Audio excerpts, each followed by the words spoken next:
Des milliers de personnes blessées dans l'Oural par une pluie de fragments de météorites. Comment cette météorite a-t-elle pu provoquer autant de dégâts? Les explications de Daniel Estrofer, astronome à l'Observatoire de Paris. C'est quelque chose d'assez exceptionnel, il n'a fait que des blessés encore, fort heureusement.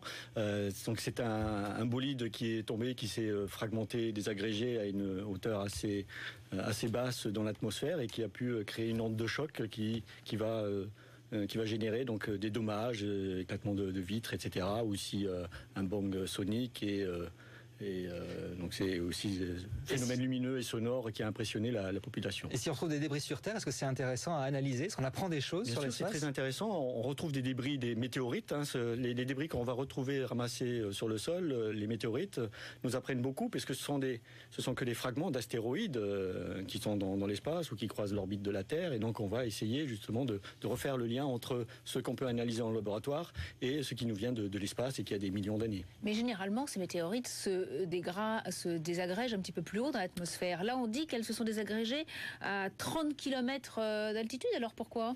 Alors là, c'est justement, on essaie de travailler dans un plus vaste domaine de recherche sur la surveillance de l'environnement spatial de la Terre, à essayer de bien caractériser l'ensemble de ces objets, de voir lorsqu'ils passent proche de la Terre sans risque d'impact, ou lorsqu'ils pourraient impacter la Terre comme ça a été ce matin. Et ça dépend beaucoup de conditions d'entrée dans l'atmosphère, de la composition de ces objets qui est souvent mal connue, de la constitution de ces objets. Donc des fois, il peut arriver que l'objet plus petit va complètement se désagréger haut dans l'atmosphère et ne créer aucun dommage. Et ici, il devait être un peu plus gros et peut-être un peu plus massif. Et il a créé un peu plus de dégâts. Et s'il avait été encore plus gros, on aurait pu avoir d'autres dégâts. Et encore, je terminerai, il en arrive régulièrement, mais d'autres ne sont peut-être pas visibles depuis des zones peuplées. Ils apparaissent dans des déserts ou au-dessus des océans. Alors ce soir, il y a un astéroïde qui va frôler la Terre à 20h25. Déjà, est-ce que ça a un lien avec ces météorites qui sont passées au-dessus de la Russie? Alors ça a au moins un lien. Les deux arrivent le 15 février, le même jour. Et c'est vrai que c'est assez troublant. Ça, on ne s'y attendait pas. Aussi bien on avait prévu le passage assez phénoménal de l'astéroïde 2012 DA14 ce soir dans l'hémisphère nord.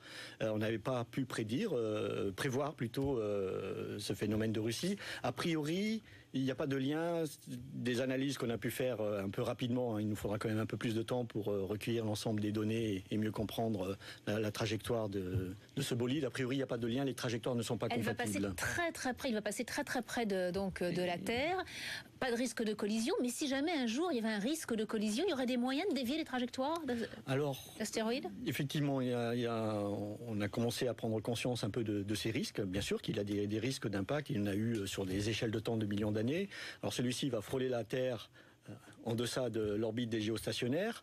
Il va repasser régulièrement à côté de la Terre à des distances différentes. Il faut donc suivre les orbites de ces objets pour voir les risques éventuels d'impact. Et si un objet très gros, plus gros, avait un risque très important d'impacter la Terre, il faudrait prendre des mesures pour dévier cet astéroïde. Et il y a un programme financé par l'Europe, NEOShield par exemple, qui est en train d'étudier, l'Europe a pris conscience un peu de ces risques, on va dire, et qui étudie des solutions technologiques pour dévier légèrement l'astéroïde, mais assez tôt pour qu'il évite la Terre.